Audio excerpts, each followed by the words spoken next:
silence as a mark of respect to Howard.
Thank you very much, ladies and gentlemen. Thank you. So we now move on to the agenda. And first of all, then, before I go on to item 1, I'd like to welcome to the meeting Ellie Galazzi, our new Democratic Services Officer. Okay.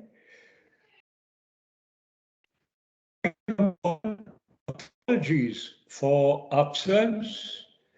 We've received apologies from Jeff Beard, Councillor David Isaac, Francis Whitefoot, and Kath Phelan.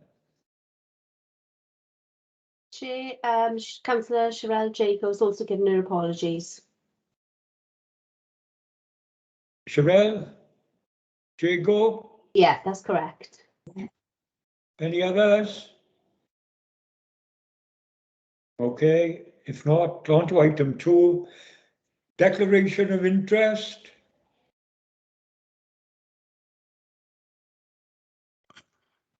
Thank you.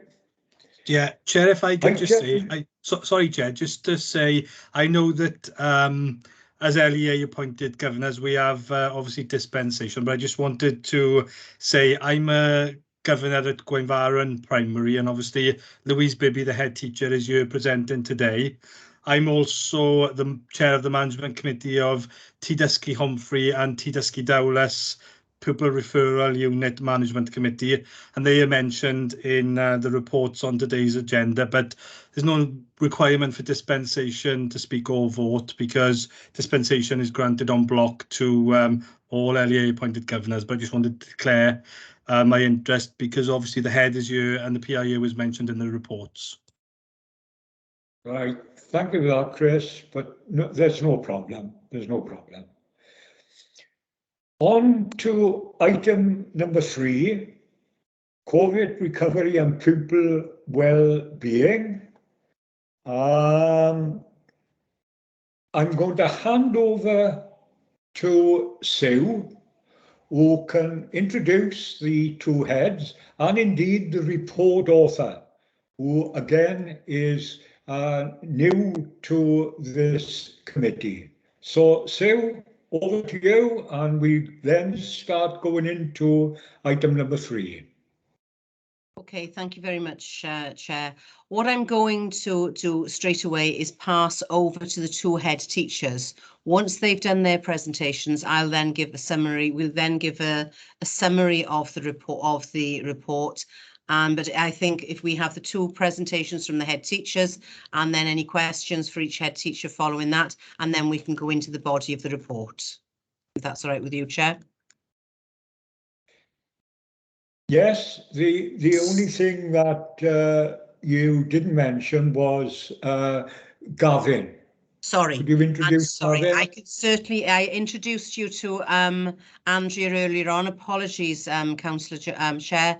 On your screen, or on my screen, is Gavin Metheringham, who is our head of ALN and inclusion. He started with us in the summer term, so he is the author of. He's pulled together this report for us and will actually be we'll do a double act, I think, moving forward. We do have Chris as well is on the call with us because some of his service area was part of, has pulled together some of that information, and you heard me introduce Andrea. So you've got 4 of us to ask questions to this evening, but so we'll see what happens.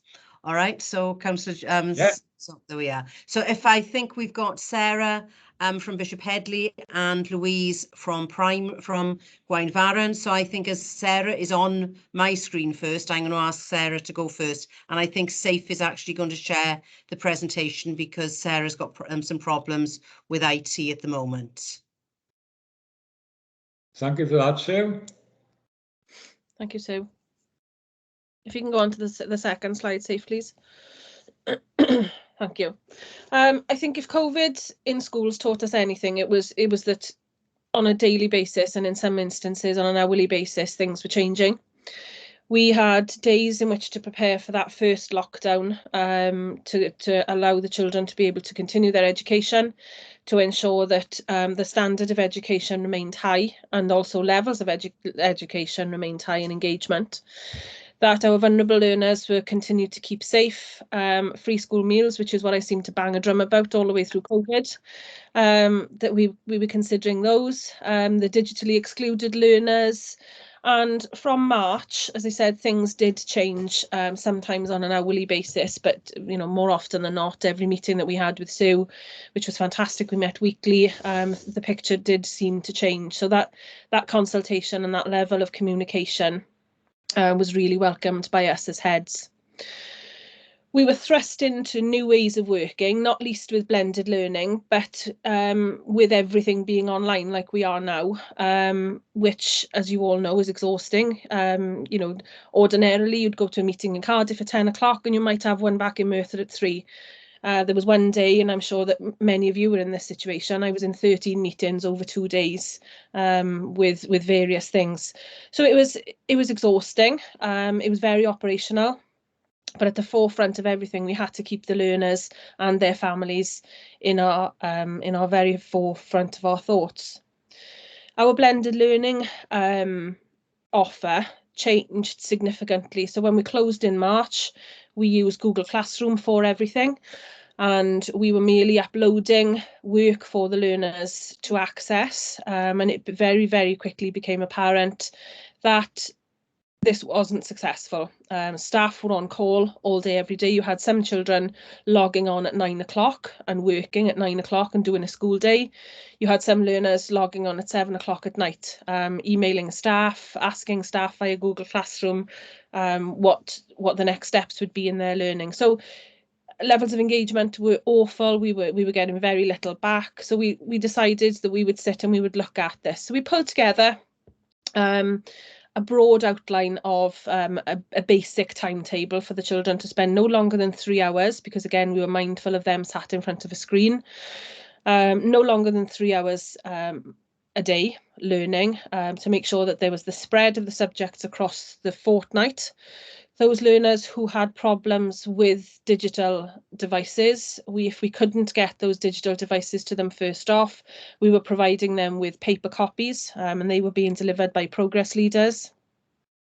Quality feedback was improved during that second development of blended learning, but it still wasn't right.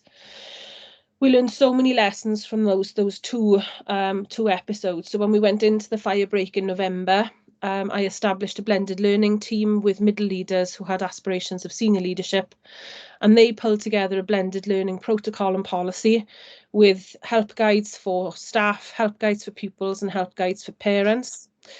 We then pulled together the fact that every child would have, and this was a decision that I made and the staff were happy about, that live lessons following a child's timetable would take place during that fire break during that last October. That made sure that there was high levels of education that were taking place. We had high levels of engagement during that week, and subsequently then following the Christmas lockdown, that was the way in which we carried on. We also carried on with this approach when classes were caused to isolate, which luckily we didn't have many of throughout the entire time. We, if nothing else, needed to be adaptable. We needed to change the way that we were working. We needed to think outside the box, and from children to staff to caretakers to management, local authority, parents, everybody had to be adaptable during this time. And our parents were fantastic in supporting us. The local authority were fantastic in the communication and the support. Sue was constantly on call. And that communication element with everyone, stakeholders, governors, the community, was phenomenal during that time. We constantly evaluated our approach, not just through blended learning, but checking in with the children, and I'll come to the wellbeing in a second. And we felt that it was important to seek opinions, not just from the pupils or the staff, but from parents in terms of how they felt blended learning was going and how their children were engaging and how their children were finding it.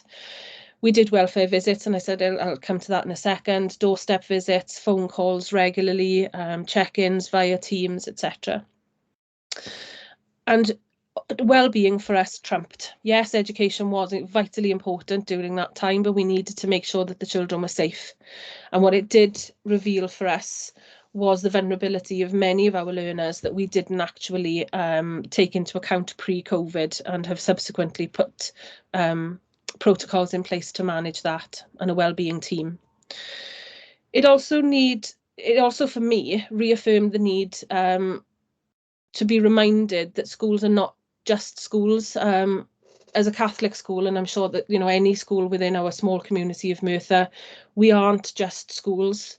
Anna, the head of Hil Gerrig, always uses the term, it takes more than it takes a village to raise a child. And I think COVID actually showed us that was certainly true in this case.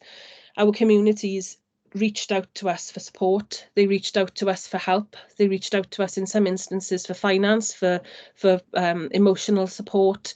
And I think that's testament to the work that we as schools have done in the past and continue to do. We, like many schools, also undertook community fundraising work in making visors for the local hospital, for the ambulance cleaning station, in Tredegar, for care homes, for our local primary schools, again, which brought the community together and also brought the staff together, and our parents who helped us to fundraise for the acetates to be able to do that. Can I have the next slide, safe, please? Sorry. The support that we gave our pupils during this time, I would hand on heart say that our pupils, like in any school, are supported constantly anyway. But during this time, we had to make sure that we had those efficient protocols to identify those vulnerable learners. So our learning coaches in our special needs department, or our ALN department, pulled together that vulnerable list, and they were responsible. They had a number of pupils, and they contacted those vulnerable pupils twice weekly, making sure that any action that was taken or any conversations were recorded, and that any attendance online was recorded, or lack thereof of attendance was recorded. And there was also support from our chaplain in terms of spiritual support for them and their families. Our learning and nurturing culture that's created as part of our school environment continued during lockdown. And due to our vulnerable presence online, parents could just say, "Miss, can I see you at the end of the lesson?" Very often we'd have a quick email at the end of a lesson saying, "I sat in on that lesson, I've learned so much," which was lovely. But that very often then prompted those home visits, those stand in the garden, stand on the doorstep, speak to someone through the window, which was hugely appreciated. And with our catchment area, we relied then heavily on our parish priests, and we relied on our staff who were in our outlying parishes to visit those learners who were not Merthyr children. Our check-in and catch-up sessions, which happened the end of June and the beginning of July following that first lockdown, were very well attended, and we made it a conscious effort to make sure that the focus for those sessions was well-being. We did a PCP, a person-centred planning approach, looking at what the issues were, what they enjoyed about it, in a very non-judgmental, non-threatening way. And it was a chance for them to sit with people, because they hadn't been with people. They'd been, you know, effectively sat behind the screen. And it was a chance for the children to sit and eat and go out and sort of sit on the grass. It was a lovely, lovely environment and really well welcomed by parents. We as staff recorded weekly videos of ourselves. There were challenges posed to bring the children involved, to give, again, slightly different slant on technology. So, for example, throwing a rugby ball, I would throw it to the left and then somebody else would pick it up from the right, and so on. And we tagged those together. We had no tech days to get the children off a screen, but to still focus their attention. So you got an example of one there. And it would be something like exercise, or getting from behind the screen. So it might be reading, it might be getting to go out and walk, it might be running, it might be anything, just anything to get them from behind the screen. When we returned in September, that 1st September, again, we made a conscious effort, and following the first lockdown, we made a conscious effort, specifically with our vulnerable learners and our exam classes, not to focus on academic. We were very careful in the language that we used. We talked about re-engagement rather than catching up. We focused on the minor successes. We looked at any enrichment opportunities, because our Year 7s had been with us for a matter of months. So we did some engagement opportunities and enrichment experiences for those. And adopted that PCP approach, the person-centred planning approach, for all learners through our pastoral system, in order to continue to keep on top of and highlight any potential issues that might have been brought to the fore. And then that was monitored through our pastoral system in our wellbeing and attendance monitoring sessions. And obviously the local authority has paid for PERMA, which we've got a little bit of an issue with at the moment, but we have used it, and it's a very, very powerful tool. Lastly, the next slide, Safe, please. Without this, and I know that things don't come down to money, but for some families this allowed them to be able to be on a level playing field with other children. We had the Dell packages from Welsh Government. We used some of our own hardware to give the learners Chromebooks. We had the dongles then, which allowed them to access Wi-Fi through Welsh Government. We had vouchers from the Archdiocese for our vulnerable families to spend in Asda's on stationery, on food, on clothes. They could spend it on anything other than alcohol. We had packages as well from our parishes that went to our needy families, and we distributed those. Again, tiers on the doorstep, which is lovely. Free school meals, the direct payment to the families eventually was a game changer for some of our extremely vulnerable families and our extremely poor families, not wanting to use that term, but some of our families are really, really up against it. The COVID grants that we as schools have had coming back in September, my business manager, kept saying to me, quick, we got to spend this, I can't spend it quick enough. And the RRS funding allowed us to have a member of staff employed by the school to ensure that those gaps in learning were narrowed, and he worked specifically with those boys who found it difficult to engage online to ensure that their learnings was commensurate with their peers in those classes. And that's it from me. Thank you, Sarah, for that.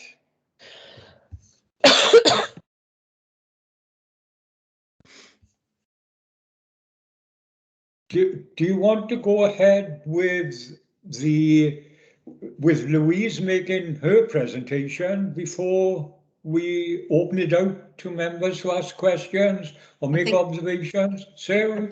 I think Claire and Chris, I've got a couple of questions that they might want to ask specifically to Sarah. I think Claire had her hand up first. Okay, so we'll go on to questions then, Sue? Yeah. Chris? No, Claire is first, ladies first, and she had her hand up before me. Oh, thank you ever the gentleman, Chris. No worries, Claire. It's lovely to meet you, and thank you for the lovely presentation. And I was one of the lucky nurses that benefited from your visors, so thank you for that as well, that you made for the community. I just wondered what your thoughts were going forward if we ever ended up in the horrible situation that we were last winter. is there anything that you've learned that you will sort of bring forward? Is there anything that you think went really well? You know, what can we share and what can we learn from the experience, really? The way in which we engaged with our children and our families, for me, was a game changer. Our heads of year and our form tutors, we really heavily relied on our pastoral system. We're in constant contact with the children in their forms and year groups. We had the vulnerable list being taken care of by our learning coaches and our ALN department. But I think sort of on a strategic level, it showed me, and this is probably going to be a very contentious thing to say, how communities trusted us as teachers, not least with CDGs and centre assessed grades. You know, we were, yes, there were quality assurance issues and there were quality assurance protocols that were tightened up the second year, but you know, for me, that was a lesson that was very well learned. Our blended learning approach, I think we got it right the second time around, or third time around, sorry, from November onwards, and you know, that was hailed as good practice across the local authority, and our families really welcomed the structure, if nothing else, of the school day for their children, and that live interaction with parents. That's fab. Thank you very much for that.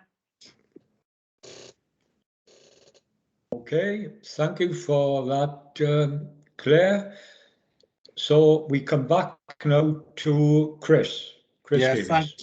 thank you, Harvey. Thank you, Chair. Sarah, it's lovely to see you. And obviously, I've seen firsthand within the Penydarren and Galanacher area the kindness of the pupils and the staff and the parishes actually. Yep. You know, that cover the area of the school. And I wanted to say, just to reflect on a couple of things that you said before I go into my two questions. I really liked what you said about well-being trumped. And I think, you know, sometimes the Catholic ethos of the school really does lend itself. I think you said that yourself.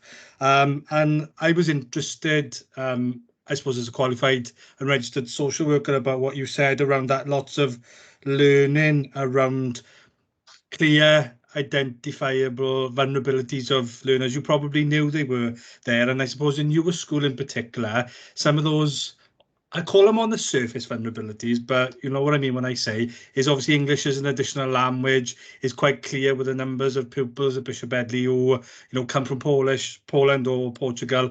They are quite clear vulnerabilities, but I suppose this, with your wellbeing coaches touching base and then going out and doing doorstep checks, probably opened your eyes. Yeah. Fair to say. And what I absolutely loved, and and you'll have to tell him, I was an absolute avid fan of Robin Davis's. He kept me going during COVID. You know, Robin's a real character, as we all know, those of us who know him. But his well-being walks with his dog absolutely made my day, and I was always checking in pretty regular. But in terms of my questions to you, and I just wanted to congratulate, you know, the whole school community for what you did, because I've seen that on my doorstep where I live. But for you, a significant number of your pupils travel and access the school out of county because obviously the parish catchment area. Did that pose challenges to you guys as a school in terms of being able to support you know, those learners that are not on the doorstep really? No, not really. Because we're used to working with our 45-mile radius, because that's essentially what we have, all the way from Glynneath up into the Cynon Valley, into the Merthyr Valley, and up into Blaen y Gwent, crossing down into to Caerphilly at some point. We've got so many staff who live, you know, sort of in the far-flung areas of those, so it was reliant on those. And for us, blended learning was, as I say, a game changer. And staff were happy to get from behind the screen and say, "Look, I'm really worried about X. I'm going to do a doorstep visit tomorrow." And that wasn't the learning coaches. They were the progress leaders. They were the classroom teachers. They were the chaplain. They were heads of year. You know, I delivered revision packs to year 10 going into year 11. Everybody played their part. It wasn't, you know, it wasn't a top. So that Headley Cares Matters absolutely shone through. Yeah. How good am I knowing your school motto as well? Yeah. And my second and final question to Sarah then. I'm delighted, you know, as someone who's been a real advocate over a period of time. You talked about the Helen Sanderson person-centered planning approaches, and it's absolutely amazing in terms of those one-page profiles and just getting into those, what matters, what's important to the young people. Is that something that the school has done? I wasn't sure if there's something the school has done for some time, or is this something you explored during COVID? And if you've explored it during COVID, what has it taught you? What impact has it had for you in terms of your pupils, your staff, and well-being? No, we introduced it in tail end of 2016-17, I think. Okay. I put it in the first SIP that I wrote in 2018, and it's been in the SIP ever since. Staff use the one-page profile in their lessons. Form tutors use it. Progress leaders use it. Our wellbeing and attendance monitoring has now taken on a wellbeing attainment and attendance monitoring slant now. So that's again far more rigorous a monitoring tool, and they take place fortnightly. So essentially, there's nowhere to hide. But that's amazing. Yeah, it's very, very powerful.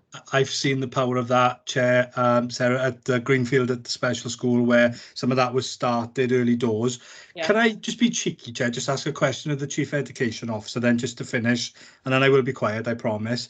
It's great to hear that this is really being embedded at Bishop Edley. So can you tell us, are the other secondary schools using person-centered planning approaches as well within within the school life?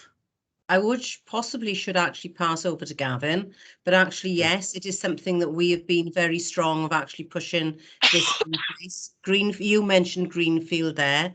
We've certainly used Greenfields to support schools in actually ensuring that the PCP approach is embedded. And a couple of years ago, it was pre-COVID, Vicky Jefferson actually did a piece of work looking at how embedded it was in schools across Merthyr. So yes, I'm confident in actually saying that that is used not just in secondary schools, but is used in our schools. It's part of actually it's part of evidence as well going to panel. But yes, it is used across all schools, and perhaps Louise can verify that when she comes on.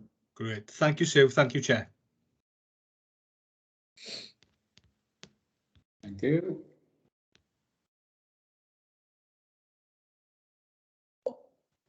On to the next question there. Sorry, Chair, I think Michelle has got a question she wants to ask.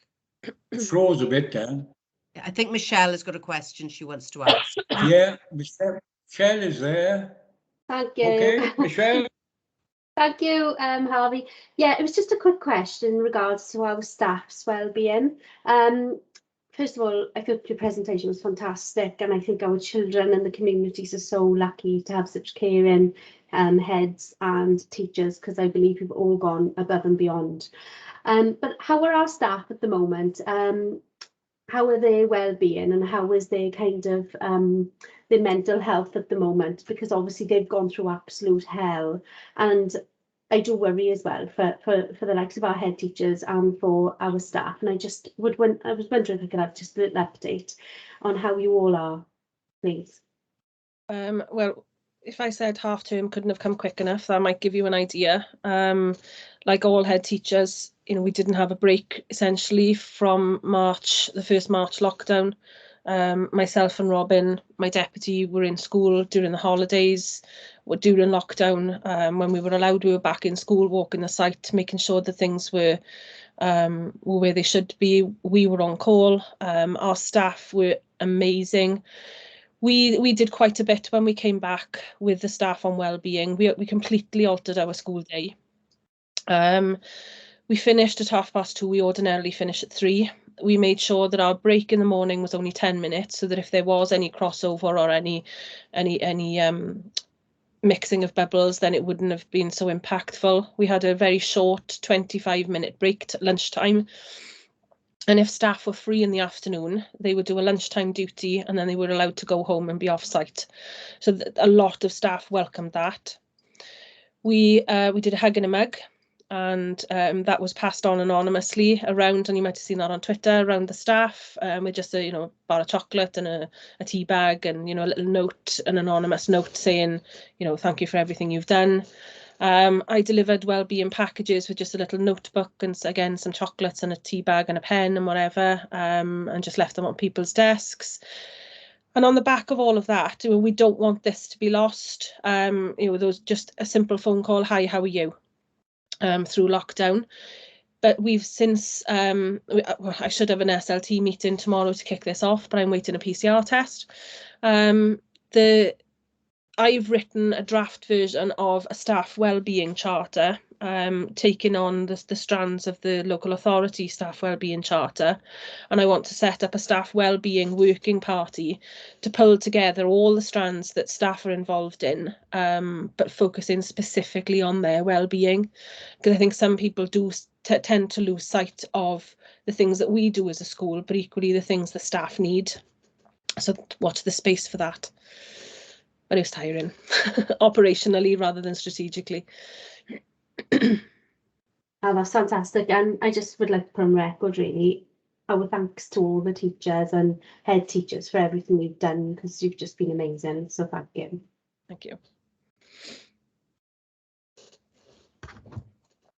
Okay, so I cannot see any other hands up at this point in time. So Sue, am I right in saying now that we're in a position now to listen to Louise doing her presentation? Yes, Councillor. Okay, yes. Louise, the floor is yours. I think I'm frozen. It looks like I'm not moving. We can hear you, Louise. You can hear me, okay. We've got to sort that broadband out for you, Louise, haven't we? Can I see if I can share my presentation there? I hope you paid that electric bill. You look like you're in the dark again. New lights, they go on and off now. Well, I can't find it now. It's on my desk. Am I allowed to share? Have I got permission to share? Yes. Yeah, you should be able to. There we go. Okay, so put 50 pence in the meter, I think, Louise. Not kidding, Chris. Okay. So our response to COVID-19.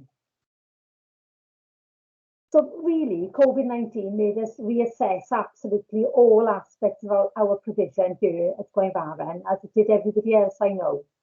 So closing the doors then on March 2020 was both an unexpected and a huge cultural shock, I think it's fair to say, to all of us as educators. And it meant that the nature of teaching and learning had to radically change.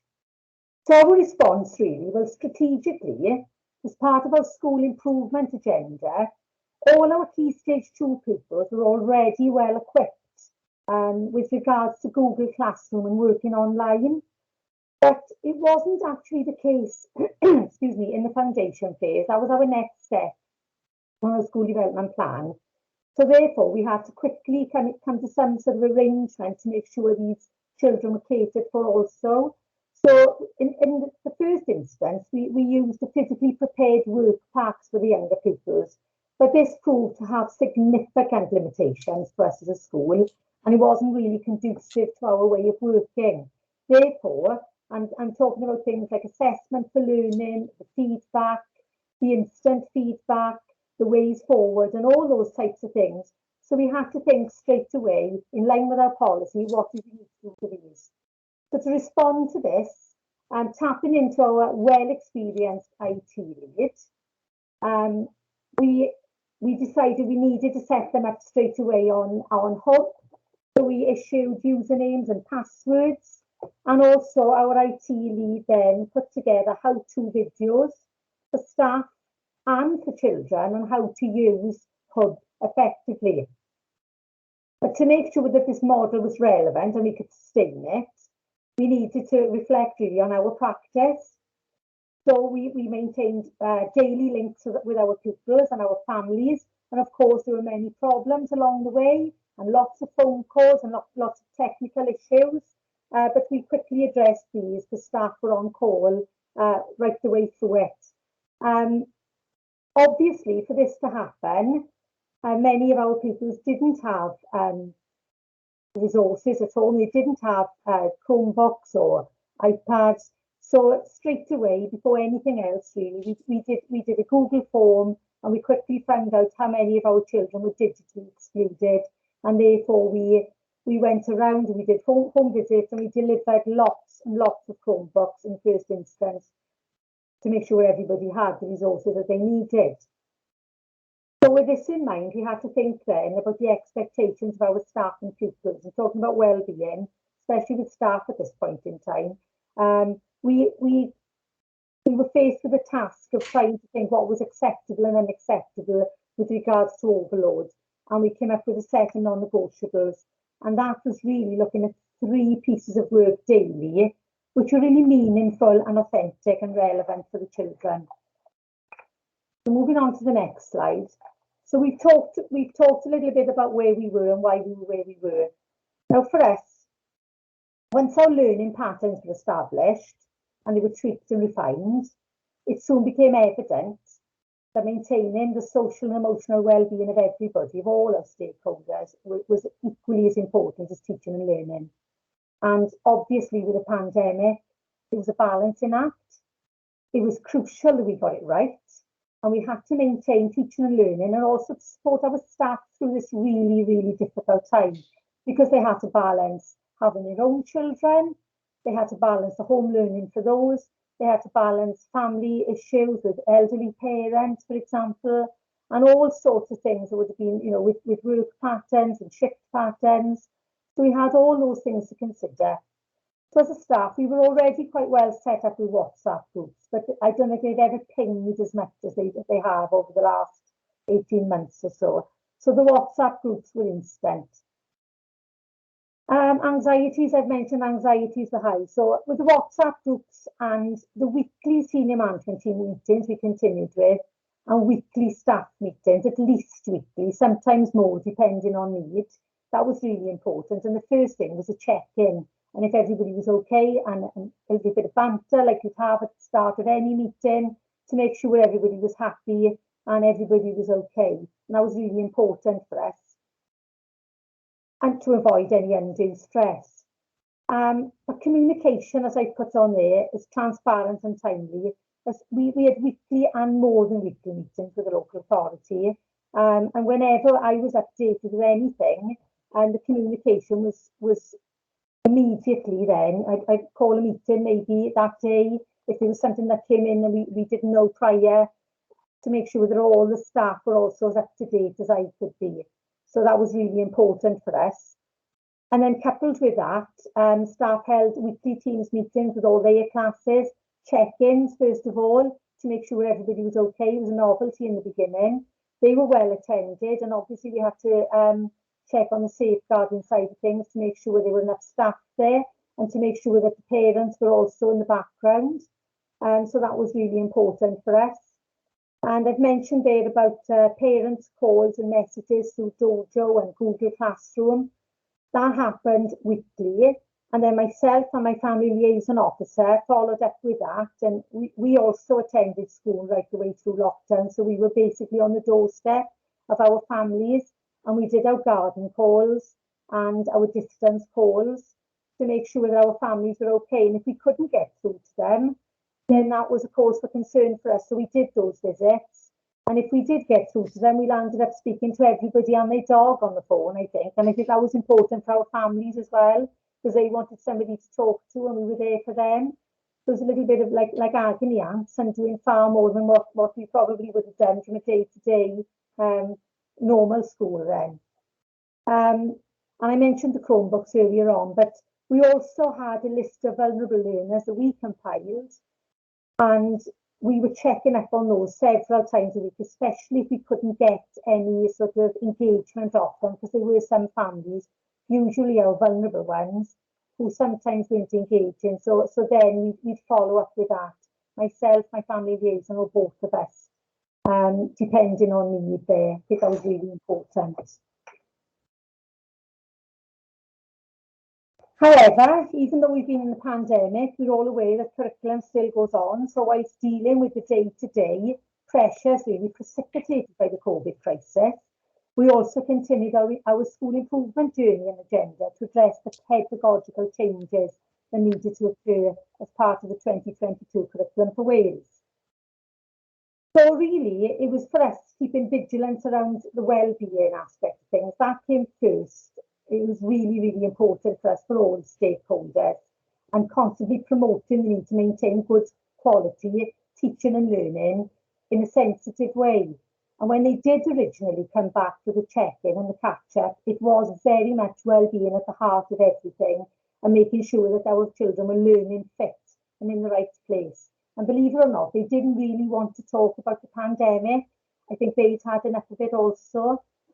So those few weeks it was lovely to see the children back in, but well-being was, even though it's always been at the heart of things in Gwenfaran, more so then than ever, to make sure that they were all in the right mindset and to carry on with their learning. So we tried to make our learning experiences authentic and real life.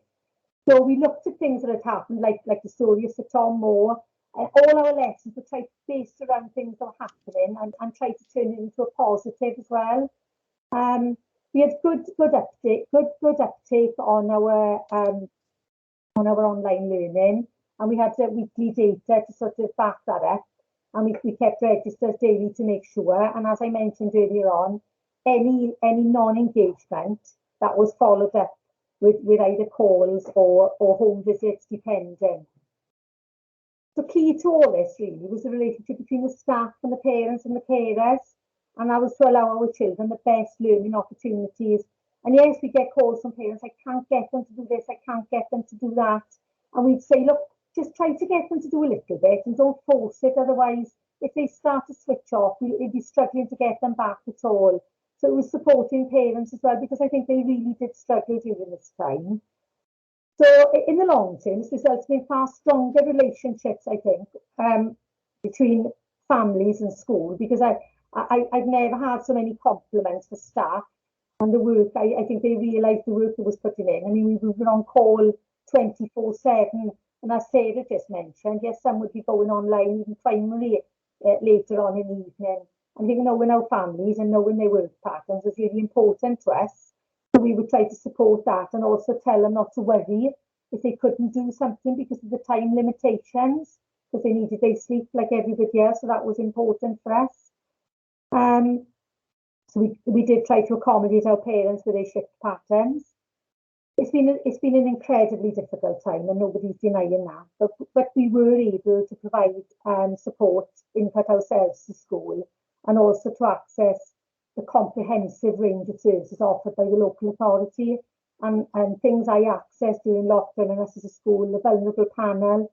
That was a fantastic resource for us, because if we were really concerned and couldn't get hold of anybody, then it was a case of we need to action this now, because we needed to take it to the next level. And also our EWO service with families that maybe we couldn't get through to, and exchange counselling was something that we tapped into also, and the early help hub. So the impact for us there, I think that the parents and carers have got a far greater understanding of the learning that takes place. And I think they appreciate the hard work that goes into teaching and learning daily. I also think that the pandemic provided impetus really in terms of making our structural requirements, like planning for curriculum for Wales, for example, like we've carried on with that as a collaborative document now that we plan together, and we supported each other, being far more resourceful and succinct really than we've been in the past.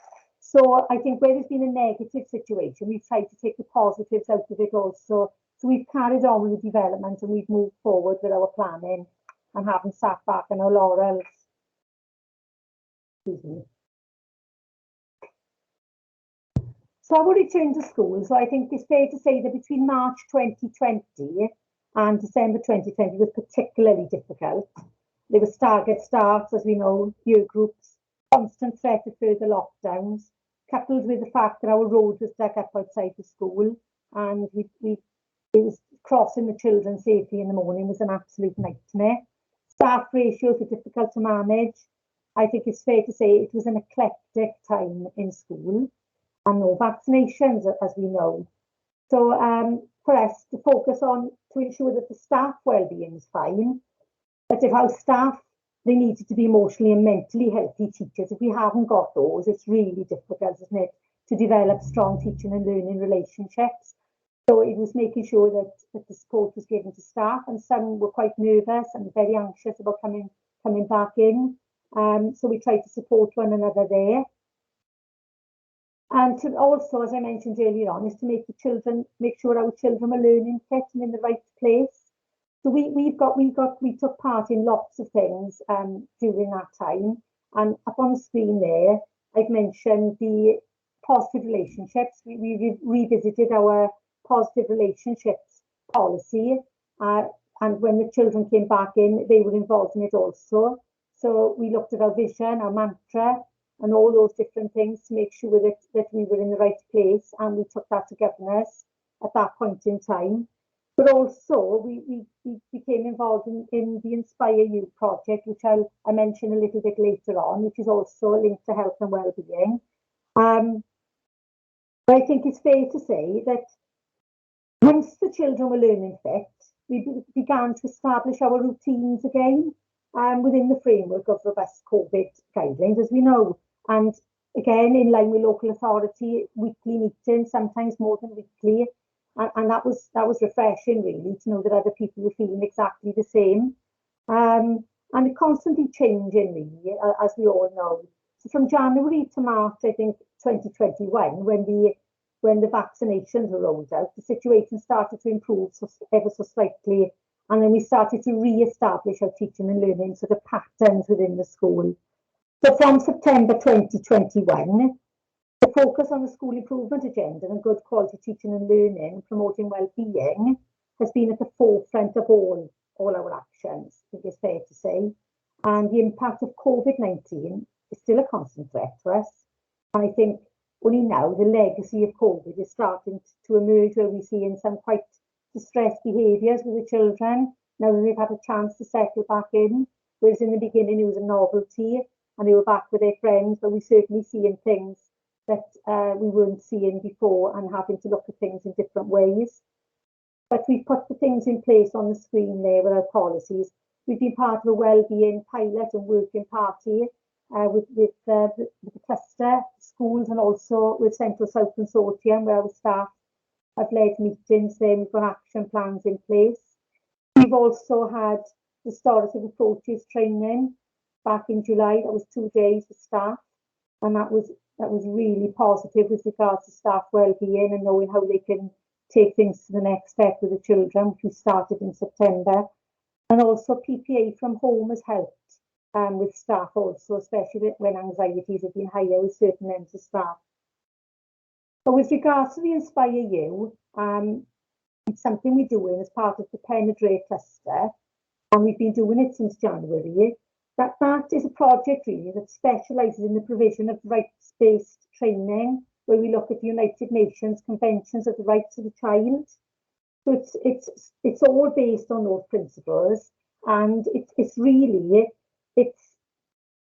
making sure that the rights education is at the heart, and is the heartbeat really, and the golden thread that runs through our school and underpins the ethos and the culture. It's really, really important to us. And when we first took part in this, we had to do a survey, and they gave us an action plan looking for our areas for development. So we've been looking at like citizenship, wellbeing provision, pupil voice, behaviour and relationships, and all those things that have tied in really well with coming out of a pandemic, really, all being in the heart of it. So we're looking as to where we are and where we can take it next. From that, it's led to changes in our way of looking at things, where the rights of the child is at the heart of absolutely everything. It also links with the 4 core purposes of the new curriculum, and also the new ALN bill that's coming in, and the person-centred practices. They all link together really, really well. So it's not a bolt-on, it's part of, it's really enhancing the provision that's already in place. And it's also based on the needs of our school, even though it's cluster-based. It's nice to speak to cluster colleagues to see which bits they are doing, and to use those resources and to share the practice within the cluster. So we've got a clearer picture really of what our children need, and also we've got action plans ways forward, which we measure as we are going along. So at the moment, we've also achieved the Bronze Award since being in lockdown for the Rights Respect in School. Be glad to know this is my last slide. So pupil wellbeing, we just mentioned staff wellbeing. If the staff are not in the right place, it's really difficult, as I just mentioned about the social and emotional wellbeing of our staff. So what have we done in school for our pupils? Well, we now have something that we call Wellbeing Fortnight, which we kick-start the term. Even though wellbeing is there the whole time, we flag it up at the start of every term, where we look at a book. It's usually through literacy, so we kill in a couple of birds with one stone to make sure that the children are learning about empathy, and they can show resilience and all those types of things, which tie into our circle time, which has been well established anyway. And then I mentioned earlier on about the restorative practices and the 5 core beliefs, and that was the training we received back in July and received it a couple of years back through the local authority, which was free for us, which was it was so beneficial to us as a school. We decided to buy it in for the whole staff. And again, it's looking at all those things that underpin the rights of the child, really, and then being listened to and having a voice and understanding maybe their thoughts, their feelings, their needs and their wants and those types of things, which tie in with the UNCRC. I've got the Sustrands project there, which we trialled at Easter time with all our children bringing in their bikes. And if I can remember the name of the gentleman who did it with us. From that, we decided it worked so well, and talk about pupil well-being, the impact of exercise, to me has always been really important and good for physical and emotional health and well-being. The children now, as part of good practice, we timetable now every week, so the people bring their bikes and scooters in, they're all timetabled for the day a week, and it's wonderful to see children being able to ride their bikes independently on our schoolyard. They couldn't do so before. And when you think of all the benefits of that, with the safety and awareness and to use the bike properly, it's building those, those skills again with our children. Pupil voice, hugely important. Pupil influence, we started to build back our pupil voice groups. We call it Amser Endless in our school, which is Rainbow Time, where we listen to our children and we build it into our planning to make sure their voices are heard. Apart from the pupil voice groups, such as our Crew Cymraeg, which is very important now, as we know, and also like our school councils and eco groups, we're starting to rebuild those within our schools, and they were well established pre-lockdown. Outdoor learning, so important again to develop on all those skills that we've mentioned, our social skill development, and it's got to be a prerequisite, isn't it, to collaborative learning, and again, ties in with the new curriculum, the 4 core purposes at the heart of absolutely everything. Our outdoor learning, I've put play there. Our children have come back. They're not sure how to play together nicely, to be kind to each other, and to learn those skills again. I think that's so important. Free play, just to let them do those things that they couldn't do during lockdown, and we build time in for that. That's so important. And we've also got now what we call our Wellbeing Squad, and they're another sort of pupil voice group. Sorry, my lights have now gone off because I've been sitting here. I have to wave my arms around in the air for them to come back on. So I think that's really important also for the Wellbeing Squad. So we have what we call Feel Good Fridays, where they all vote on a Google form some of the activities they'd like to do on a Friday. We might have Screen-Free Friday or Outdoor Learning Friday, or I don't encourage pyjamas because they spend so much time wearing those during lockdown. To wave my arms around for the light to come back on, sorry. And also we built in our mindfulness and calm time into every day, a session during the day, usually after lunch, depending on if they're up in the air when they've been out playing and running around to bring them back down. So I think it's really important that our children are able to interact again positively and to promote the independence and the collaboration, which impacts on their emotional well-being. For the future, who knows? We just hope and pray that we don't go into another lockdown. We are still in really uncertain times, I think the blended learning, the distance learning is really well established now, and is something that we use as part of our enhanced provision and our what we call our type of key stage to our amser endless, where they go and they work independently. It's transferring those skills and making sure they are kept on the back burner. So if we do go into the situation again, we're in a good position where the children know it's seamless and they can go away and carry on their work at home if the need arises again. And we talk about our culture, and I don't think it's about our school culture isn't about comfy chairs and sitting and eating our bacon rolls. I think it's all about how people act in critical situations and how they manage pressure and respond to the challenges that we've come across over the last 18 months, and how they treat each other as colleagues and how they treat all our stakeholders. So I think how we behave, our mutual respect for one another, hopefully reflects in our children. Thank you very much for listening.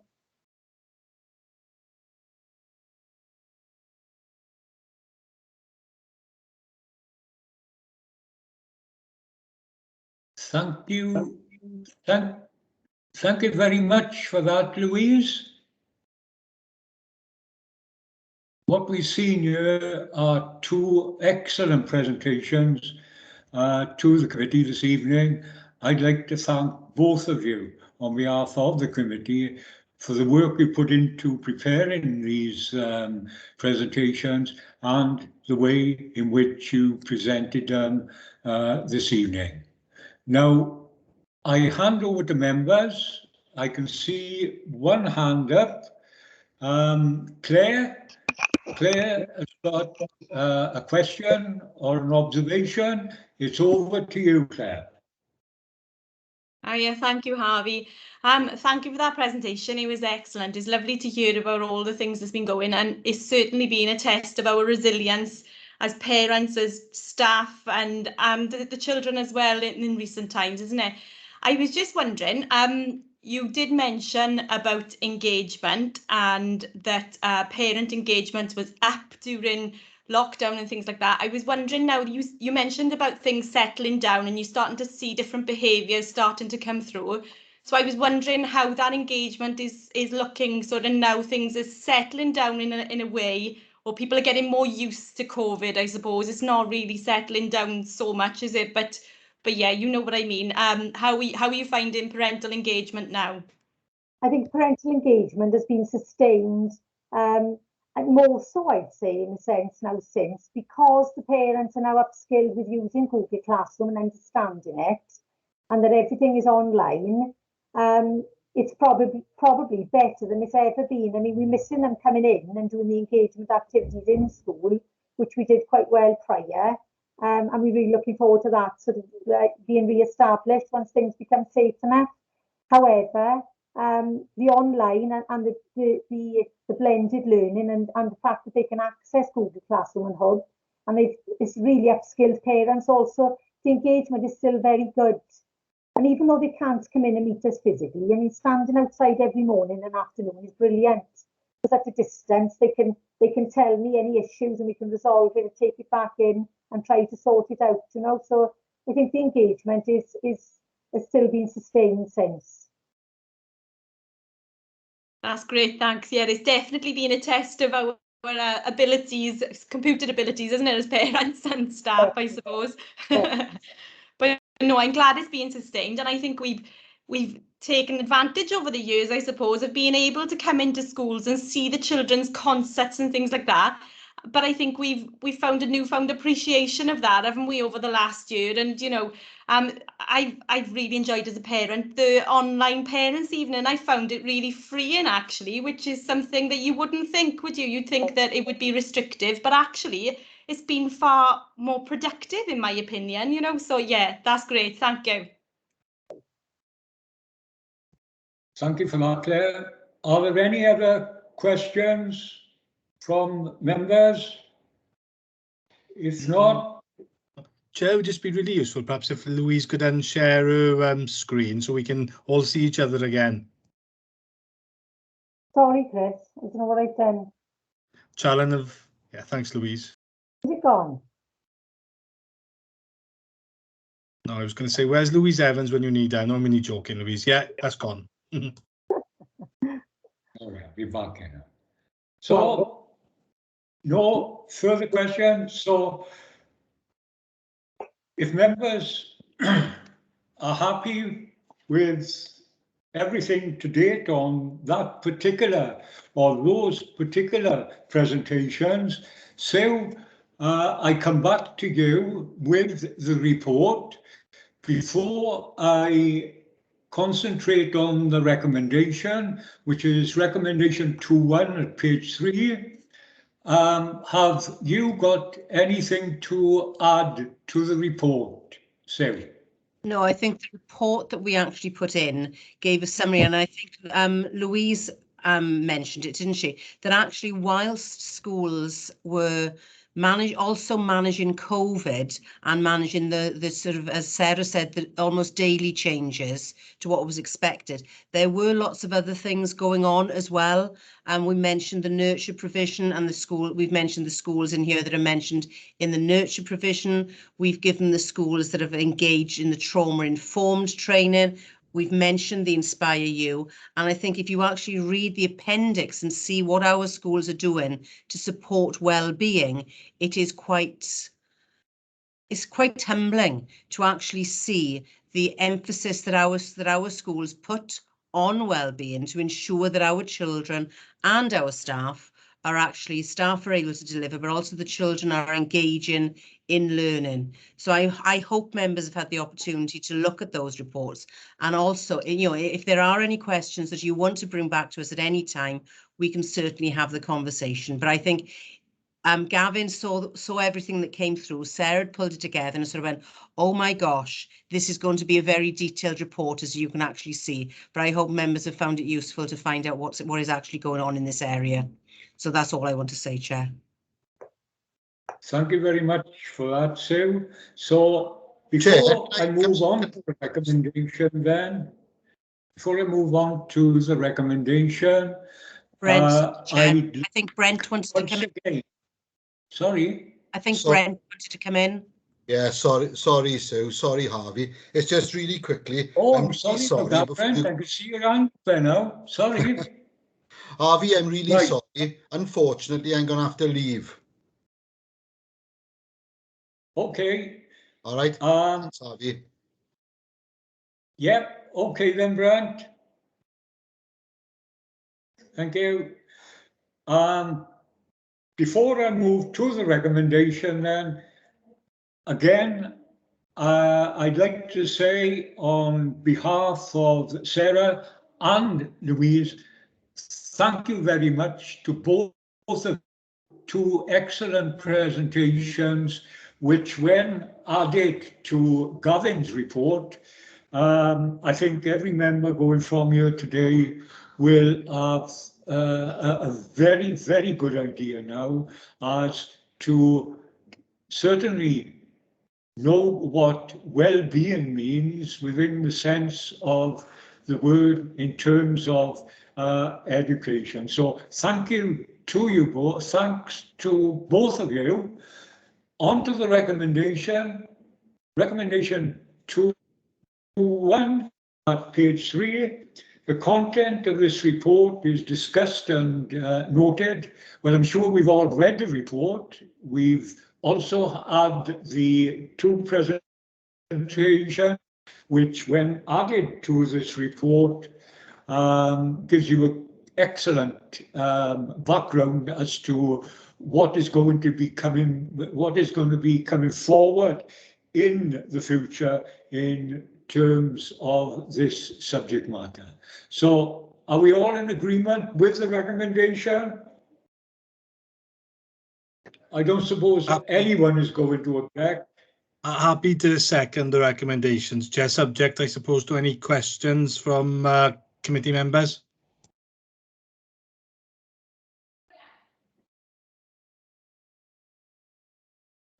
I'm happy, so. Okay. I can see one hand up on the screen where it says 5 members. It's not named the members, but the hand is up there. So, Chair, my hand is up, but Thomas is his hand up as well. So perhaps we'll allow, if you, with your indulgence, to allow Thomas to go first.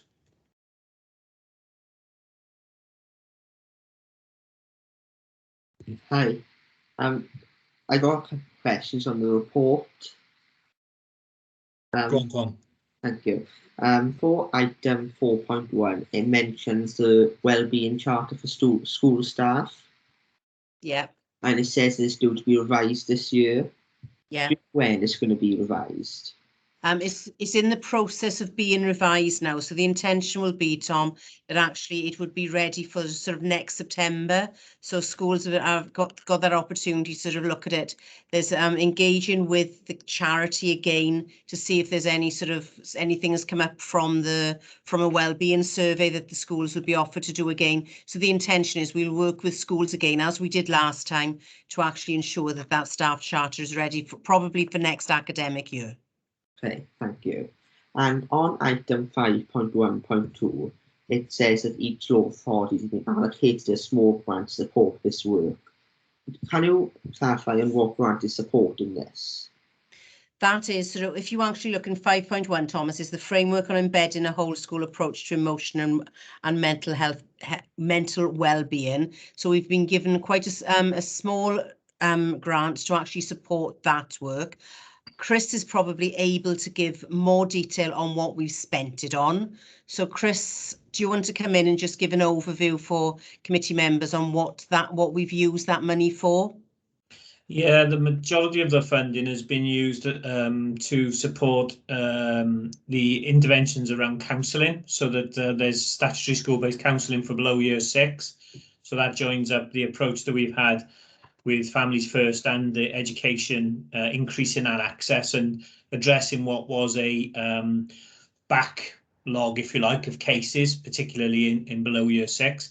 We've also supported the development and rollout of the whole school approach around nurture provision. So providing we will have 50% of schools involved in Nurture UK delivery, which is a 2-year supported programme from Nurture UK across the local authority area, and we'll progressively start to extend that again out to other primary schools over the next year, 18 months as well.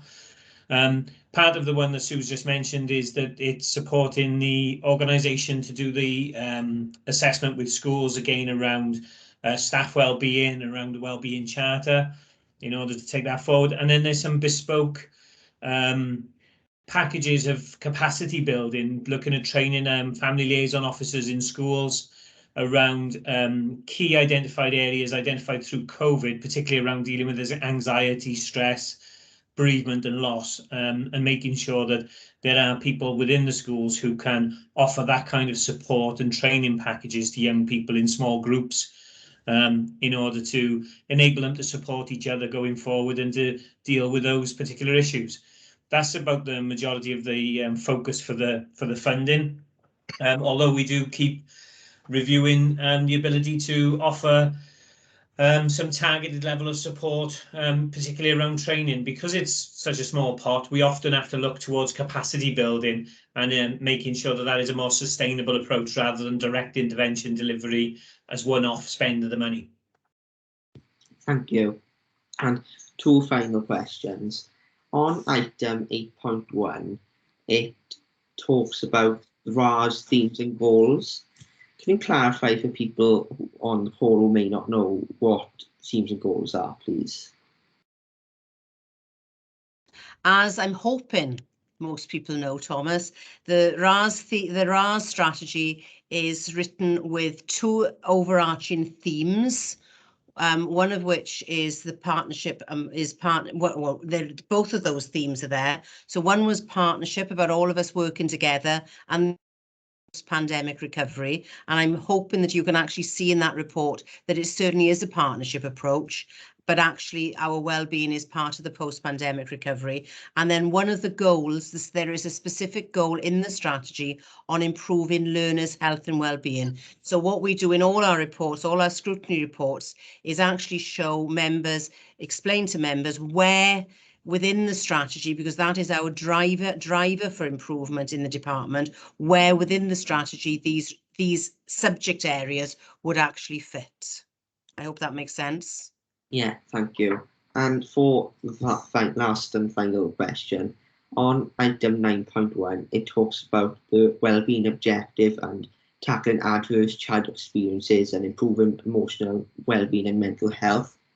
How are you going to tackle adverse child experiences and mental health? I think Chris has sort of alluded to some of that with that framework for the whole school approach, and actually looking at that support. If you're actually looking at the tackling adverse, the ACEs, or the tackling adverse childhood experiences, when you actually look at the nurture, what the school's been involved in the nurture network, a lot of that work is around sort of that ACEs work, and actually the trauma informed will actually support that. And if you actually look at the appendix, a lot of the schools are doing different things that will actually support their own community in specific areas of childhood, of ACEs, and sort of that resilience and improving that mental health. So I think one of the quotes from one of the head teachers is that there are so many different ways to support well-being. It has to be right for the community. So they'll be done in different ways in different schools to actually support the community, to support their community. But what we do as a local authority perspective is actually look at, okay, this is possibly an approach that we could take, that we can actually encourage all schools to take part in. Louise mentioned the Inspire You, which again is all about engaging children and young people in that work to ensure that they have the confidence to develop their own resilience. Thank you. Chris? Yeah, thank you, Chair. Great. They were fantastic questions, Thomas. Well done. Absolute gold star for you. Well done. Really, really proud of your contribution there. So Sarah Hopkins did allude to it, and I'm aware, obviously, as being a governor of Gwaenfawr, the report tells us that all schools are signed up to PERMA, but I get a sense from what Sarah didn't say, but also from hearing from my own experience of being at Gwaenfawr and the appendice attached to the report, there are challenges with PERMA.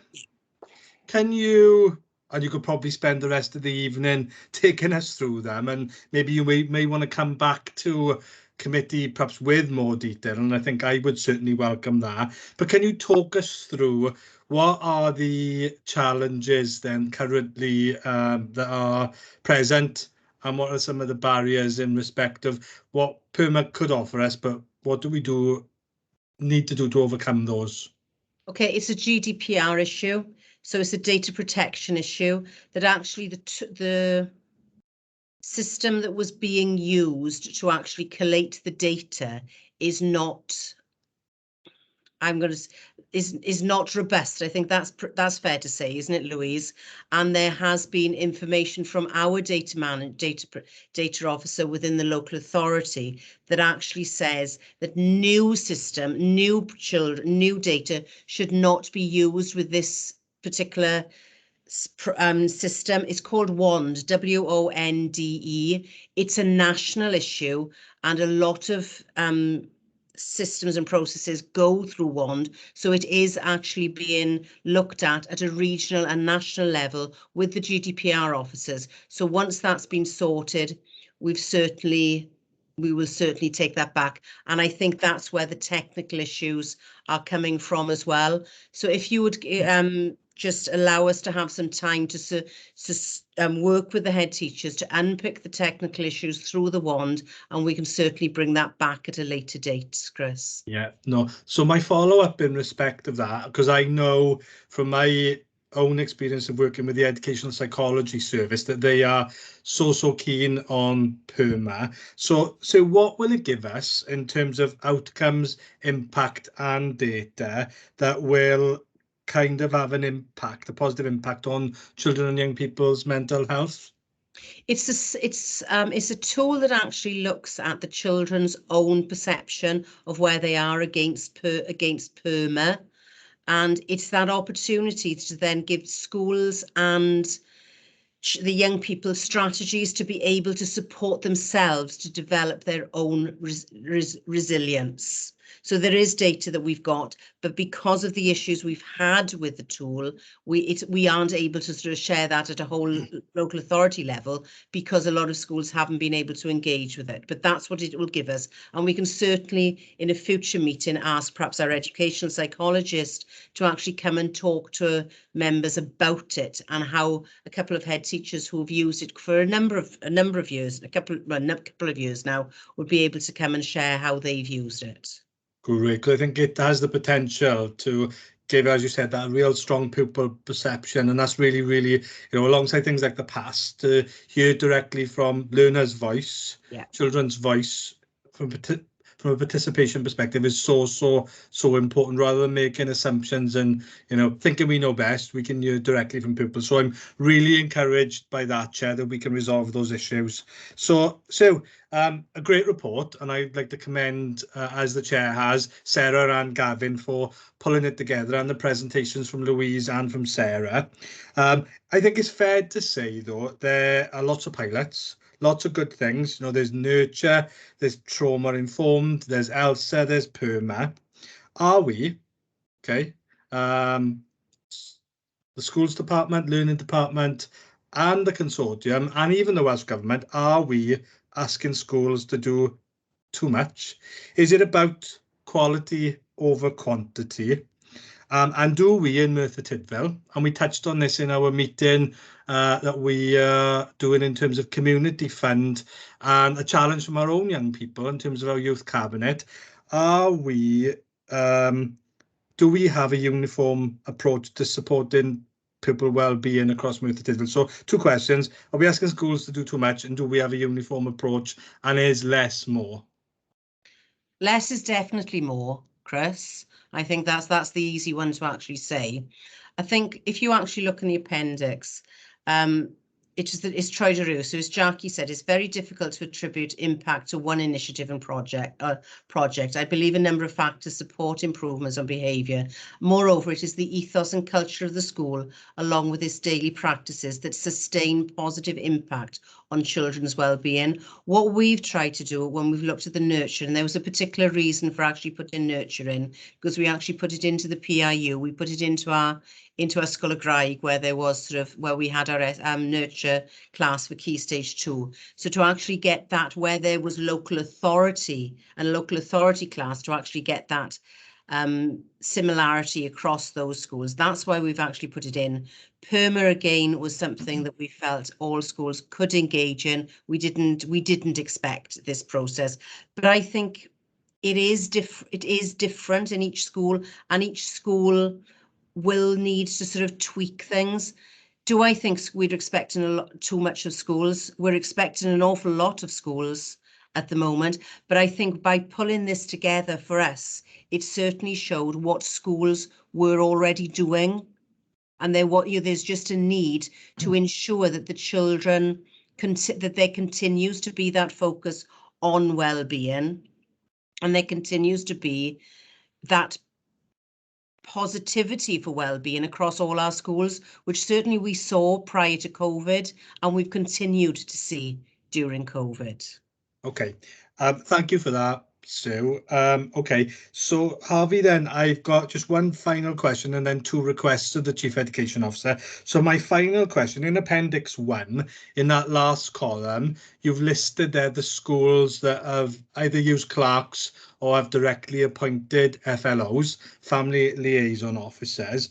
What evidence is there to suggest that the family liaison officers are adding value to the well-being of learners? And can you give us an idea of what grade the FLOs, and you may not kind of be able to say one size fits all, but what kind of grade are the FLOs being paid?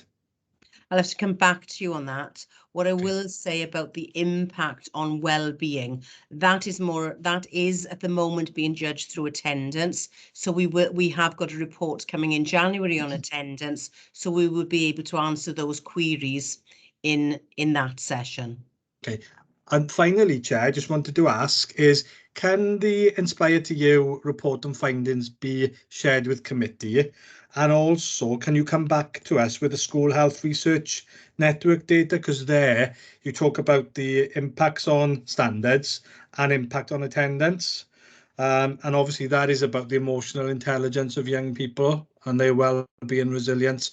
So if you can report those things back to committee in the future, outside of normal reporting, to share the reports with us, Chair, I think that would be really helpful to give us a rounded feel, flavour and picture and keep us in the loop. And I can see the councillor meeting's got to leave as well to go to a governor's meeting. Can I just say, Chris, that the Inspire You is on a school basis. We don't actually have it on a local authority basis.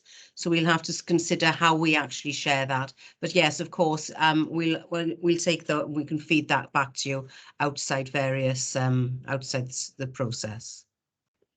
Chair, if I may jump in just to share some information with Councillor Davis. As a governor, while I was dipping in and out of the meetings, our head at Ysgol y Graig just expressed how welcome the FLO has been there and the improvement in attendance at Ysgol y Graig, and we even had 100% as well, so in some of our data, which is fantastic. So just thought I'd quickly share that with you. Apologies, I've been in this meeting for an hour now. I do need to go back and just support the governor's meeting, but thank you, and thank you to Louise as well. I managed to catch Louise's presentation, so thank you, and Sarah's, a little bit of Sarah's earlier. Thank you, Leader. Thank you, Lisa. So we'll be back to the recommendation then. Everybody happy with the recommendation? I move, Chair. Yeah. So everybody happy? We move on to item number 4, corporate self-evaluation, key question 2.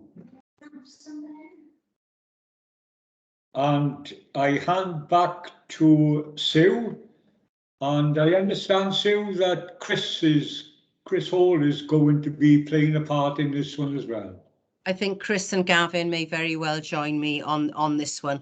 But before I actually go into the report, I just wanted to give members the heads up. Most members, I believe, already know that actually the local authority education services will be having an Eston inspection the week of the 24th of January. There will be around about 13 or more inspectors in the local authority that week, and we will also be having two preliminary visits, one the 10th and the 11th of January, which will actually be virtual, and then 17th and 18th of January, where HMI will be looking at youth provision. Now, the reason I've said it here is actually we found out just before half term. You're aware of the inspection areas that we actually bring to you. We will be doing another workshop with you in January, but we'll also be doing a workshop with council just before January. But we're bringing to you this evening the inspection area 2. Now, you can see in the report that it is very, very detailed, and there's an awful lot of information in inspection area 2. When it comes to the inspection, they're not looking at everything. They're only looking at 4 areas within inspection area 2. And these are: how well does the local authority work with the regional consortia to ensure that school improvement strategies are targeted to meet the individual needs of schools? So that's the first part of our appendix. That's first part of 2.4. How do local authority services work together to reduce the impact of poverty and disadvantage on pupils' learning? How effective, and that the third question, how effective is the provision for pupils with social, emotional and behavioural needs? And the fourth question, how well does the local authority use youth work to support young people? So we will be bringing self-evaluation to you. We may share with you outside this meeting, but we will be bringing it to you to actually show our self-evaluation against each of those areas. But I just wanted to indulge you and actually indulge myself, I suppose, and let you know that we do have that inspection coming up in January. There are only two outcomes. One outcome is that the local authority is judged to be okay, and the second outcome is that the local authority is judged to be a local authority causing significant concern. So we will be working hard to ensure that we are the first one, that we're not judged to be a local authority of significant concern. But there are ongoing concerns in relation to attendance figures, in relation to the fact that whether we've had enough time to show progress against standards, because as you're aware, in 2019, we had those issues with standards. So it's a case of actually seeing is ensuring that we can show progress and we can give the inspectors confidence that the journey we're going on is the right journey. So sorry, Chair, so I'll go into the report now. Okay. So the report is the normal report that we actually bring you. The first part of key question 2 is our evaluation against corporate services, accountancy, business change, and you can see all those written out there. And then 2.4 is very specific. For those of you that sit on other scrutinies, you know that there isn't a 2.4 in other scrutinies because 2.4 is specific to the requirements of the ESTIN inspection framework. What we wanted very much as a department to ensure that whilst we are reporting against the corporate self-evaluation framework, we also meet the requirements of ESTIN. So we've said overall that our judgment for key question 2 is adequate. And if you look at the definition of that, the strengths outweigh weaknesses, but important aspects still require improvement. And under 5.7, we've actually put what our priorities are for the department, which would actually show you what we are saying is actually where the important aspects that require improvement. I have put next by 2023. We hope that at least 75% of the reported outcomes are at or above modelled outcome for schools across Wales. We don't know yet what's happening properly with examinations next year. So that may again need to be changed. But you've got there what we need to do. We're looking at focusing on the ambitions of the RAS strategy to continue to improve the quality of teaching and learning, to continue to improve well-being of all pupils, but in particular SEBD. That fits in with one of the questions that we've got to do. Undertake further work with children's services and develop a more effective coordinated use of Capita 1. So those should actually, you should be able to sort of see those in the reports that we've actually done. So I'm not going to go into any more detail on that, but I'm just going to ask members if there are any questions that they would like to ask of myself or Gavin or Chris, who are both on the call.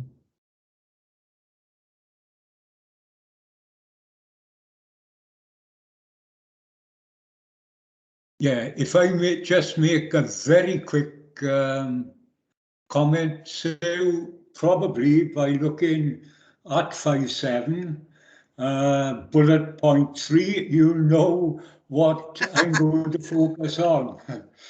I take this opportunity every time I see the word attendance in a report. Improve attendance, in particular persistent non-attendance. And many people reading that will think, yeah, we'll do this, we'll do that. But you and I both know, and Lisa, she's aware, that if children are not in school, they are not learning. And if they are not learning, all the ideas, all the good ideas that we've got, the RAS strategy included, they all fall by the wayside.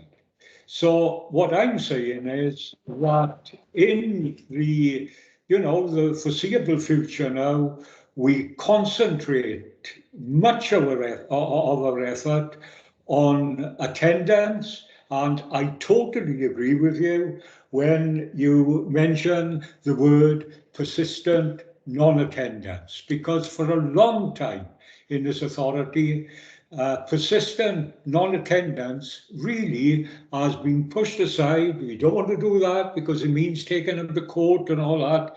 We're going to override all that if we are going to move forward and decrease attendance so that the kids are in school, so that the kids are learning.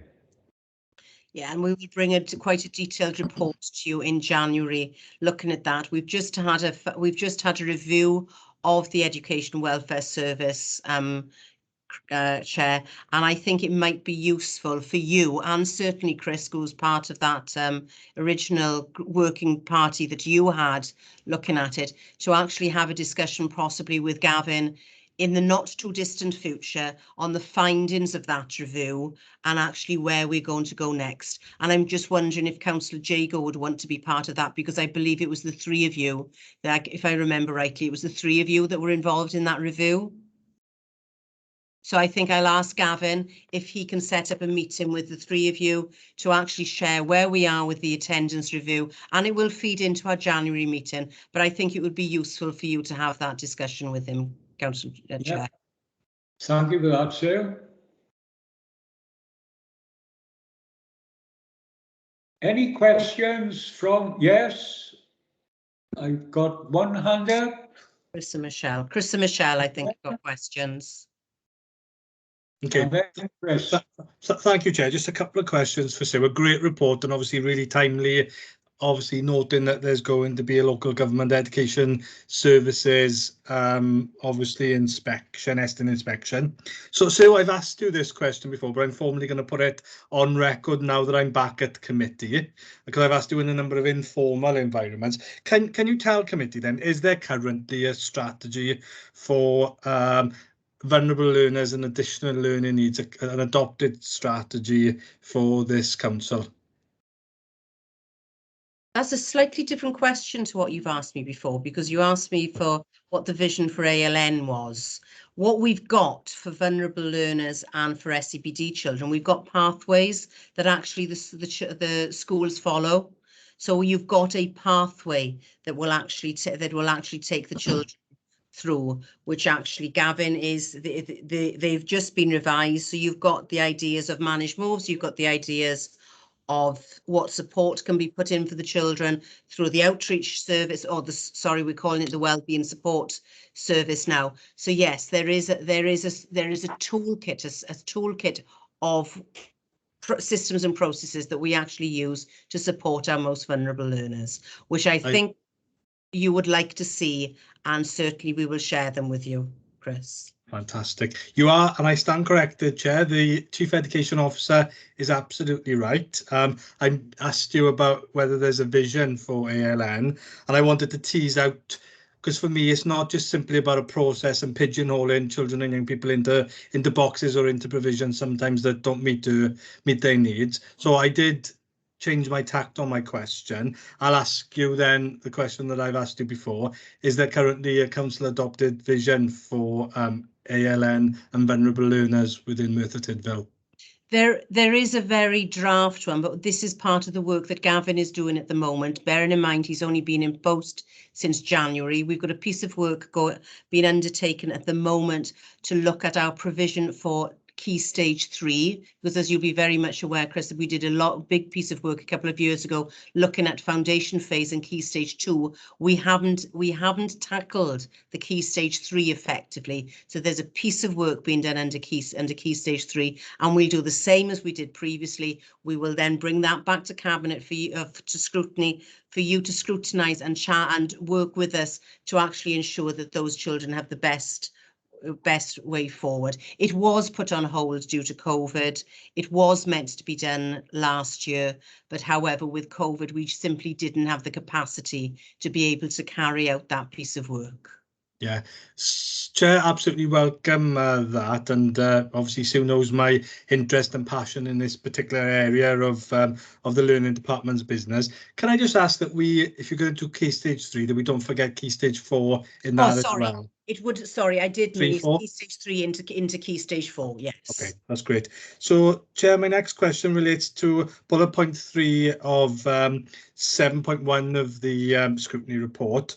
And obviously, Sue, this is going to be an area of inspection focus, and you talk about continuing to support the well-being of all pupils, but particularly those pupils with social emotional behaviour difficulties and pupils from other vulnerable groups. So can you tell us what, and I welcome what you've said about the pathway, but that's one bullet point for a whole inspection area. So can you tell us what that support looks like, is going to look like, how you're going to achieve that objective, and by when, really? Okay, I'm either going to ask Chris or Gavin to answer that, because actually we've been looking at how we can have a cluster approach to SCBD, or to sort of that well-being. So I don't know, Chris or Gavin, do you want to come in and actually say where we are with that? And also the renaming of the, I suppose, the pulling together of the outreach and the behaviour support service. So I think that's possibly Chris. Yeah, if I'll pick up on the what was the behaviour support team and the outreach team. What we've done is bring those two together into a single team around school wellbeing. And what we've done is relook at all of the services that they offer in order to gain a much more consistent and an earlier intervention with schools, so that there's a opportunity for schools to discuss informally some of the challenges they have with pupils, and to get that initial support before actually progressing up a graduated response programme. And that just gives that quick reaction time, if you like, to some early problems and early things being noted within the schools. But that's bringing all of that together in a graduated response way, which also is going to be, in some ways, I want to say tightened up, because there are sometimes challenges where children go straight in at the high end rather than having some initiatives tried out first in order to see if how their behaviour and those challenges can be managed within the classroom more effectively. Alongside that is all of the training we're doing with schools to give them the capacity and the skills to be able to manage the issues they've got within classroom management themselves. So we touched upon it earlier, Chris, is the whole nurture approach, the positive behaviour support that we as a local authority, we've really gone down the road of nailing some colours to the Masters Authority and some strategic direction around positive behaviour support, Nurture UK, PERMA, Welcome within our primary schools, in order to actually look at saying these are initiatives that we will endorse and we will support and we will want to see remaining in our schools for the longer term in terms of developing that approach.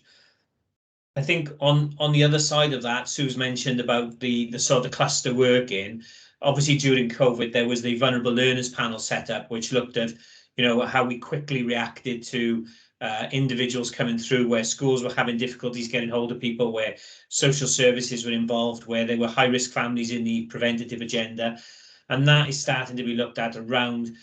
Gavin's doing some work at the moment in terms of comparing different panels to see what, and I'll let Gavin pick up on that, but that's to see the overlaps in it. But then to look at how do we start to develop a much more cluster-based approach with schools at the heart of that, in the same way as we have done with NEETs in the past, because that allows schools to have much more discussion and involvement around some of the challenges they face and how partners can better support schools and better support those families together in a more coordinated way. Great, thank you, Chris. Yeah, just add into that. There are a number of strands here that need to be looked at. Obviously, there has to be a graduated response strand, which is around ensuring that appropriate provision is in place at an appropriate time for the needs of vulnerable learners. In addition to that, what Chris said about in terms of early intervention and ensuring that we're providing bespoke support to schools and upskilling schools in their practice, that's key too. But we also know that there's some really good practice out there, and we need to make sure that schools are supporting that self-improving system is in place for schools. Quite often schools don't know how good they are in their practice, and we want to make sure that that's being identified and shared we're talking at a cluster level, but we're talking across key stages too. So there's a number of elements that need to, that will form part of what is the local authority's response around SEBD. How do we ensure that's fit for purpose and appropriate for the needs of the learners within the borough? But that work and that's where the Eston involvement actually is quite timely, because it's providing a vehicle for some of those discussions to take place as well. So we're moving in a good direction. We're certainly the evolving of the outreach team, the behavioural support team into that school wellbeing team is key. The work they do is crucial to the development of practice going forward in our schools. And obviously hand in hand with that is the process and the policy that will need to kind of be the foundation for that. So more than happy to have any further discussion or take any questions on that. Great. No, that's really helpful. Chair, my final question then is in relation to the information in the report, and this is fairly new to me, and it may be fairly new to all of us really, but can you tell us, Sue, what the benchmark for the modelled outcome is? You've arrived at a figure of 75%, at least 75% by autumn 2023. Can you tell us how you arrived at that figure of 75%, and is that aspirational enough for us, where we set ourselves all of those goals in RAS of around raising educational standards? Okay, the modelled outcomes will change from year to year, because it's actually what's pulled together by Welsh Government by 2020. If we actually take it the next step further, and I think Safe might have to correct me there, I've said by 2025 I want all schools to be at or above in all reported outcomes. So for this one, by 2023, this was an interim milestone, bearing in mind that only one school last year had all last year had all areas above the reported at or above the reported outcomes. We had 3 that were significantly below. So to say 75%, I think is aspirational in 2023. By 2025, the aspiration is that they're all at or above the modelled outcomes. So I think it was that interim measure. So we have modelled outcome data then across the authority, because you've just said we do. Can you share that with committee? Because it's the first time we've heard of it. It's across Wales. It's modelled outcomes for similar schools across Wales. Eston do their own, and there are other ones that we actually get. So, and it will vary from year to year. Okay, thank you, Chair. Thank you. Michelle? Thank you. It's just a quick question in regards to 5.7, where you say that one of your overarching priorities is to reduce exclusion levels. At the moment, I'm sure excluding a pupil is the last resort that a head teacher would take. How do you plan on reducing exclusion levels? How do you see that happening? I think what we've found at the moment, Michelle, certainly since schools have come back from COVID, and I think both Sarah and Louise referred to the children's behaviours, not being able to engage with their peers in the way that they were previously. I think that's one of the things. So we have seen the exclusion rates go up. But if we're actually looking at, there are a minority of schools that perhaps use exclusions too quickly, and I think what we need to be looking at is ensuring that there is an expectation. There's an expectation of specific behaviours across all our schools, but actually that where schools are excluding pupils, they're excluding them for the right reasons, and actually ensuring that those children come back to school. They have the support to come back to school, so they don't then do something, re-offend is the wrong word, but it's that sort of thing. So they're not excluded again. So it's actually ensuring, it comes back to the previous report about well-being, to ensure that there are systems and processes in place to ensure that all our children are engaged in learning, so their behaviours are not such that it leads to exclusion. Okay, that's great. Thank you.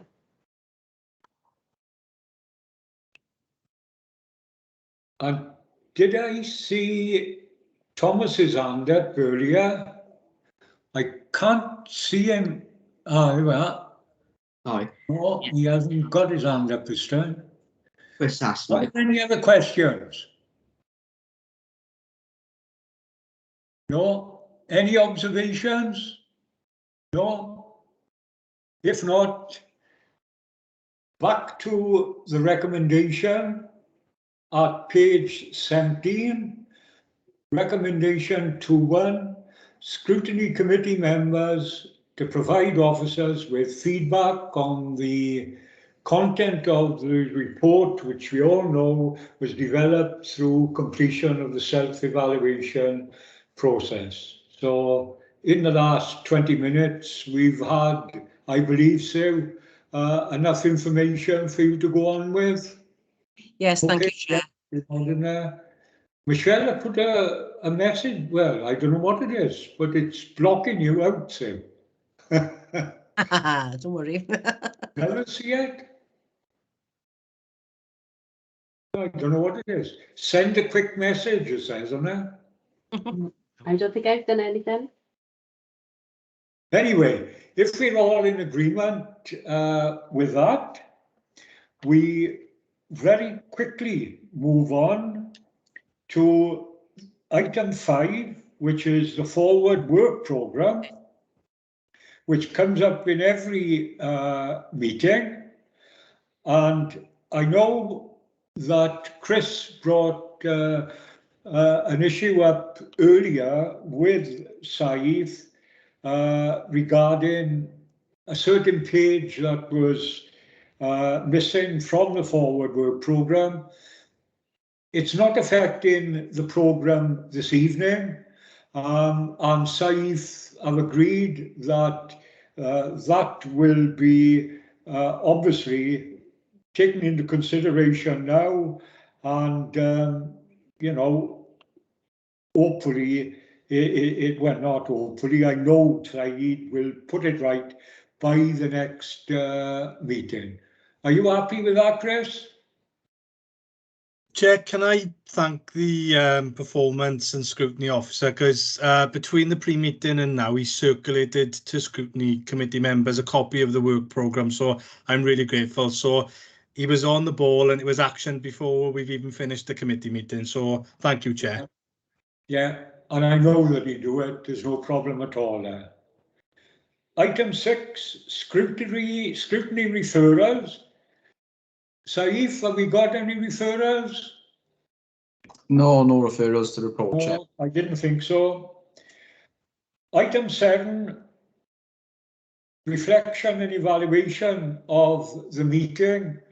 Well, you know, the major part of the meeting centered on 2 items. The first item was when we had presentations from Sarah and Louise, and I'm sure we'd all agree that those were excellent presentations, and we learned a lot from that subject matter. So those reports, plus the report that was put forward by Gavin, that made an excellent